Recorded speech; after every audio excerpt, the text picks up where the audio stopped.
Bonjour et bienvenue dans un nouvel épisode de Comics Code, un épisode dans lequel on va passer en revue les nouveautés à paraître en novembre chez Panini Comics.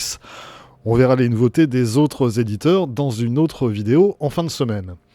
Comme d'habitude, pour les dates de sortie, je me suis basé sur ce qu'indique Panini dans sa checklist, sachant que les dates en question sont quand même susceptibles de changer d'ici là. Ceci dit, il y a eu peu de gros retards sur les titres prévus pour octobre.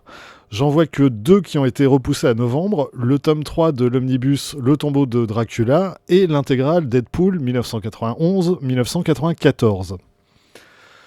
Novembre va être en bonne partie consacré à Black Panther et aussi dans une moindre mesure à Namor, puisque les deux personnages sont à l'affiche du nouveau film Marvel, Black Panther Wakanda Forever, qui sort en France le 9 novembre. Beaucoup de choses annoncées donc, et essentiellement de l'inédit. À commencer par la nouvelle série régulière consacrée à Black Panther, écrite par John Ridley et dessinée par Juan Cabal.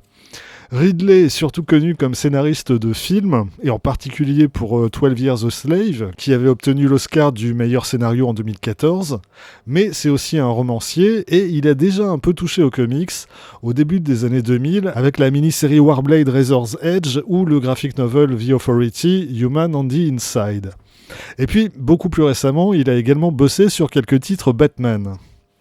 Et franchement, les premiers épisodes de la nouvelle série sont pas mal du tout. Avec Black Panther et son entourage qui sont pris pour cible par on ne sait pas qui, c'est plutôt bien rythmé, le récit baigne dans une ambiance parano qui fonctionne bien, et au dessin, Cabal fait du bon boulot. J'ai lu que les 6 premiers épisodes, à voir si ça se confirme par la suite, mais pour l'instant, les débuts sont prometteurs. Autre série Black Panther au menu, celle de 2009, écrite par Reginald Odlin et Jonathan Maberry, et dessinée par Ken Lashley et Will Conrad.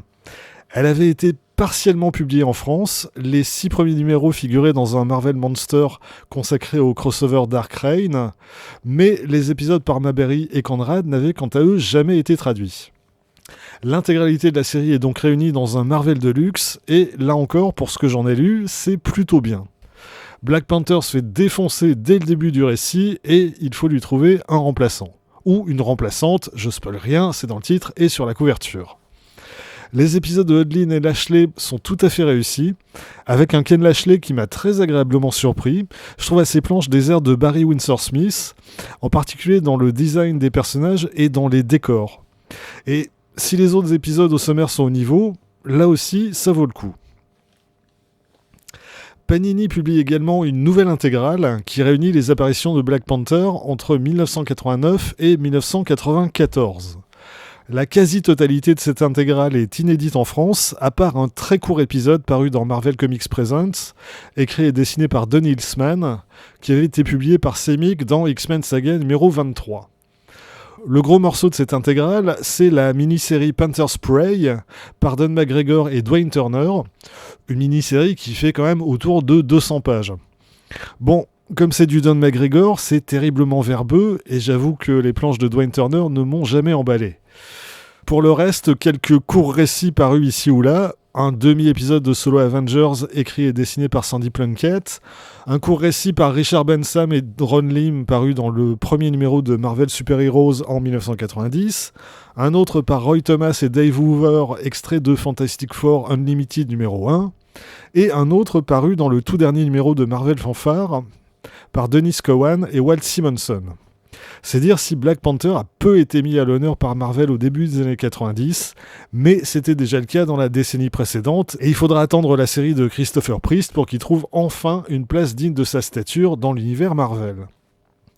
On trouve aussi quelques inédits au sommaire du volume qui paraît dans la collection Marvelverse, avec des bouts d'un petit peu tout et n'importe quoi, en vrac, le premier numéro de la série régulière Shuri, écrit par la romancière Nnedi Okorafor et dessiné par Leonardo Romero. Aux États-Unis, la série a duré 10 numéros en 2018-2019, mais Panini ne l'a jamais traduite. On a également droit à un épisode de Marvel Adventures Fantastic Four par Jeff Parker et Manuel Garcia. Côté réédition, on trouvera l'annuel numéro 5 d'Iron Man par Peter Gillis, Ralph Macchio et Jerry Bingham, autrefois paru en 2 parties dans Strange 164 et 165. Et puis enfin, les 2 derniers épisodes de la toute première série consacrée à Black Panther, entre 1977 et 1979, 2 épisodes signés Ed Hannigan et à nouveau Jerry Bingham.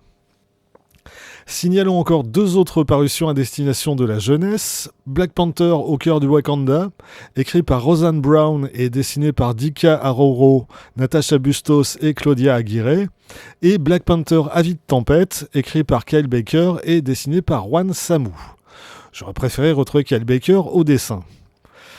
Terminons enfin par le nouveau numéro des Trésors de Marvel, dont Black Panther fait la couverture et qui est consacré à l'année 1975, avec un épisode de Jungle Action par Don McGregor et Billy Graham, les premières apparitions des nouveaux X-Men, des Champions et des Invaders, un épisode de Deathlock extrait d'Astonishing Tales, le 150e épisode d'Amazing Spider-Man et un épisode de Captain America contre Red Skull, ce qui nous fait un sommaire franchement pas mal du tout.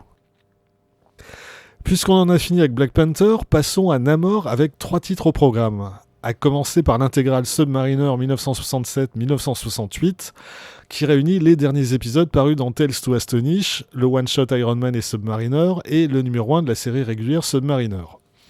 Au scénario, Stan Lee cède sa place après quelques épisodes à Roy Thomas. Au dessin, on retrouve Bill Everett, le créateur du personnage, Dan Atkins, Werner Roth, Mary Severin, Gene Colan et enfin John Buscema sur le tout dernier épisode. Autre réédition en Best of Marvel, Namor Voyage au fond des mers de Peter Milligan et Esad Ribic. Une mini-série parue initialement sous le label Marvel Knight en 2008-2009, une histoire qui se situe hors continuité et qui raconte le tout premier contact entre humains et Atlante. Le scénario de Milligan est très classique mais fonctionne assez bien. On n'est pas du tout dans un récit super-héroïque, là c'est une histoire d'exploration scientifique sous les mers qui tourne très très mal pour l'équipage. C'était sorti autrefois en France dans la collection Marvel Graphic Novel et ça vaut le coup d'être lu. On trouvera enfin en Marvel Deluxe un inédit, Namor le premier mutant, une série en 11 numéros plus un annuel de 2010-2011 qui n'avait jamais été traduite. Au passage, dans la checklist Panini, l'annuel n'est pas mentionné, donc j'ignore si c'est un oubli ou si effectivement Panini a zappé cet épisode. Ceci dit, c'est une série que j'ai pas franchement l'intention de lire. C'est écrit par Stuart Moore et dessiné principalement par Ariel Olivetti, dont le style graphique a tendance à me faire fuir très vite et très loin. Ces épisodes se situent à l'époque où Namor avait rejoint les X-Men, d'où le nom de la série, et les premiers épisodes se déroulent dans le cadre du crossover Curse of the Mutants. Si jamais vous avez lu cette série ou si vous comptez la lire, je lirai volontiers votre avis sur le sujet. Restons en Marvel Deluxe, le temps de signer la réédition des 12 premiers numéros d'Excalibur, période Dawn of X, par Tini Howard et Marcus To. Les planches de Marcus To sont dans l'ensemble assez chouettes, mais je trouve le récit de Tini Howard très brouillon. Franchement, si vous voulez voir des personnages se battre contre des légendes arthuriennes, allez plutôt faire un tour du côté de Once and Future de Kieron Gillen et Dan Mora. En Best of Marvel, outre le Namor dont je viens de parler, l'autre sortie du mois, c'est X-Men Schisme par Jason Aaron, Carlos Pacheco, Frank Cho, Daniel Acuna, Alan Davis et Adam Kubert. Malheureusement, le résultat est très inférieur à la somme des talents réunis ici. En 100% Marvel, beaucoup de choses annoncées, à commencer par la nouvelle série Hulk par Donny Cates et Ryan Otley. Pas facile de reprendre le personnage après le Immortal Hulk de Al Ewing. Donny Cates a donc choisi de partir dans une direction radicalement différente et le résultat est bizarre ou complètement raté. J'avoue qu'après la lecture de ce premier arc, je suis plus que sceptique. Pourtant, je suis très fan de ce qu'écrit Donny Cates habituellement. Je suis moins fan de Ryan Otley, mais ça reste du bon boulot. Mais là, vraiment, en ce qui me concerne, j'ai peur que le scénariste se soit engagé dans une voie sans issue. Plus classique et à peine plus recommandable, le tome 2 de Moon Knight par Jed MacKay, Federico Sabatini et Alessandro Cappuccio. C'est probablement la série Moon Knight la moins intéressante qu'on ait eue depuis longtemps. Bon, ça se lit, mais ça s'oublie tout aussi vite. Je dis ça quand ça sort sur Marvel Unlimited, mais franchement, mettre 22€ pour ça, vraiment, non. Surtout que niveau dessin, c'est encore plus médiocre que niveau scénario. Donc, on oublie. J'ai pas lu Maestro World War M par Peter David et une brochette de dessinateurs franchement pas intéressants. J'avais lu le début de la mini-série précédente et j'ai vite laissé tomber. Donc on va réserver ça à ceux qui ont aimé Maestro Guerre et Pax et qui veulent connaître le sort final de cette version futuriste de Hulk. Quoi d'autre en 100% Marvel ? On a la réédition de King in Black en 2 volumes. Le premier, c'est la mini-série principale par Donny Cates et Ryan Stegman. C'était sorti l'an dernier en 4 tomes avec tout un tas de tie-ins qui, de la vie générale, n'apportaient strictement rien à l'intrigue principale. Vous avez donc désormais la possibilité de vous limiter à l'essentiel. L'autre volume, ce sont les derniers épisodes du Venom de Donny Cates, dessinés par Iban Coelho et un nombre invraisemblable de dessinateurs pour le tout dernier épisode, qui correspondait au numéro 200, toutes séries et mini-séries confondues. Le mois dernier, j'annonçais la fin de Reign of X au numéro 21. Eh ben, pas du tout, c'était une connerie, puisque voilà le numéro 22, avec du X-Men, du New Mutants, le dernier numéro de Marauders, ainsi que l'annuel numéro 1 de la série, et le one-shot Secret X-Men par Tini Howard et Francesco Mobili. Et on enchaîne avec X-Lives, X-Deaths of Wolverine numéro 1, par Benjamin Percy, Joshua Cassara et Federico Vincentini, soit la première moitié des mini-séries qui font suite à Inferno et ont pour objet de lancer l'univers mutant dans une nouvelle direction. Je n'oublie pas le troisième et dernier tome de Devil's Reign par Chip Zdarsky et tout un tas de gens plus ou moins inspirés. Honnêtement, je suis pas mécontent que ça se termine. C'était une sorte de passage obligé pour conclure le premier run de Chip Zdarsky sur Daredevil et mettre en place quelques éléments pour le second, mais franchement, ça aurait pu être beaucoup mieux géré que ça.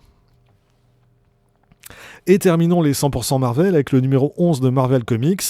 Bonne nouvelle, il n'y a pas d'Avengers au sommaire, hormis un épisode d'Avengers Forever, et il y a double dose de Thor par Donny Cates et Nick Klein. Pour le reste, 2 épisodes de Amazing Spider-Man, un tie-in pénible Mary Jane et Black Cat et un épisode d'Iron Man. En Marvel Epic Collection, une curiosité, Avengers Opération Galactic Storm, un crossover de 1992 en 20 parties, paru dans Avengers, Avengers West Coast, Captain America, Iron Man, Thor, Quasar et Wonder Man, et qui était resté totalement inédit en France jusqu'à aujourd'hui. En gros, c'est les cris et les chiards qui se foutent sur la tronche et les Avengers au milieu qui essaient de calmer tout le monde. J'en ai lu une bonne partie il y a très longtemps, un peu dans le désordre. Il n'est pas exclu que je me laisse tenter, parce que ça m'avait semblé plutôt moins pire que les events Marvel de l'époque, et puis un peu par nostalgie aussi, j'avoue.